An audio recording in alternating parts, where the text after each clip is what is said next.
এখনো আমরা ভারতকে প্রশ্ন করি নাই বর্ডারে প্রত্যেক বছর 50 আমাদের নাগরিক কেন মৃত্যুবরণ করে?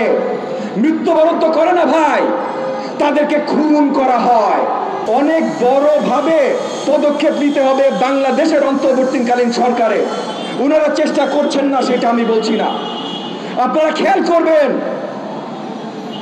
5ই আগস্ট যখন এই যে হাসিনার সরকার আমরা টেনে নামাতে সক্ষম হলাম, তারপরে 6, 7, 8 আগস্ট ভারতের ফরেন পলিসি, ভারতের ফরেন সেক্রেটারি জয়শঙ্কর বাবু সে কি ধরনের কথা বলছিলেন, অনেক নরম সুরের কথা বলছিলেন। উনি বলছিলেন বাংলাদেশে গণ অভ্যুত্থান হয়েছে, আমরা বাংলাদেশের জনগণ যেটা চাইবে আমরা জনগণের সাথে আছি। তখন ওনারা বক্তব্য রাখছিলেন 8ই আগস্ট যখন বাংলাদেশে আমরা অন্তর্বর্তীকালীন সরকার ওত নেয়, 9ই আগস্ট তারা বক্তব্য দিয়েছেন আমরা অন্তর্বর্তীকালীন সরকারকে সাধুবাদ জানাই, বাংলাদেশের অন্তর্বর্তীকালীন সরকারের সাথে আমরা নিশ্চয়ই কাজ করব। একই সাথে যখন হাসিনা তাদের মাটিতে এইটা নিয়ে আমরা প্রশ্ন করেছিলাম বা বিদেশি গণমাধ্যম প্রশ্ন করেছিল, তারা বলেছিল যে বাংলাদেশের লাল পাসপোর্ট নিয়ে এসছে, আমরা বাংলাদেশের লাল পাসপোর্টকে সম্মান জানিয়েছি।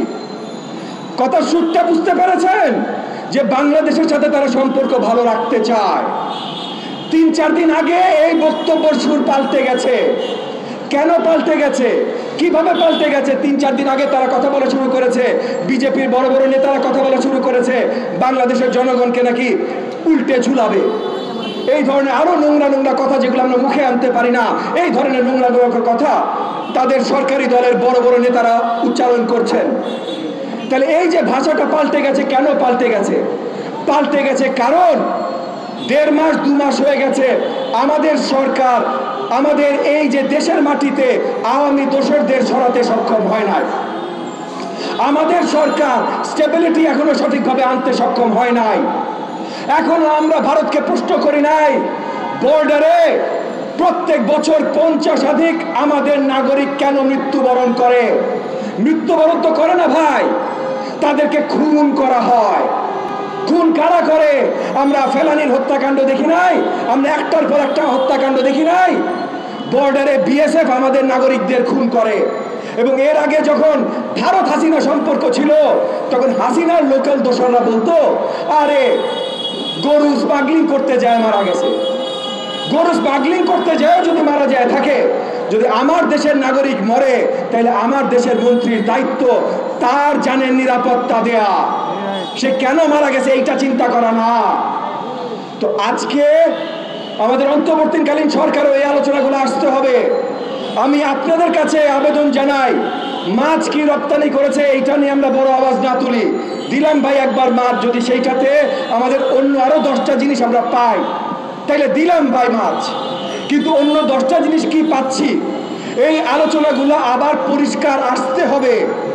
আমি অন্তর্বর্তীকালীন সরকারের কাছে আহ্বান জানাই যে আপনারা আমাদের মাধ্যমে এসেছেন জনগণকে রিপ্রেজেন্ট করার জন্য, আপনারা সেই দায়িত্বটা সঠিকভাবে পালন করেন। আপনারা জনগণকে সঠিকভাবে জানাতে থাকেন কোন কাজটা কি কারণে হচ্ছে। এই যে অনেকগুলো প্রশাসনে এখনো নতুন নিয়োগ হচ্ছে যেগুলো পরিষ্কারভাবে গণমাধ্যমে আপনারাই ভাই, আমাদের গণমাধ্যমে ভাই বোনরা আপনারা দেখিয়ে দিচ্ছেন যে তারা হাসিনার দোসর ছিল এক সময়। তাহলে আমাদের দেশে কি হাসিনার দোসর ছাড়া আর মানুষ নাই ভাই? এইটা একটা কথা হইলো? দরকার হলে যারা অলরেডি রিটায়ারমেন্টে গেছে তাদেরকে চুক্তিভিত্তিক নতুন করে নিয়োগ দেন না ভাই। এটা তো একটা ইমার্জেন্সি সিচুয়েশন। ইমার্জেন্সি সিচুয়েশনে ইমার্জেন্সি কাজ করতে হবে, সবকিছু তো নর্মাল ভাবে চলবে না। এবং এই যে হাসিনার দোষর তাদের সবার তো বিচার করতেই হবে। শেখ হাসিনাকেও এই দেশের মাটিতে ফিরিয়ে আনতে হবে।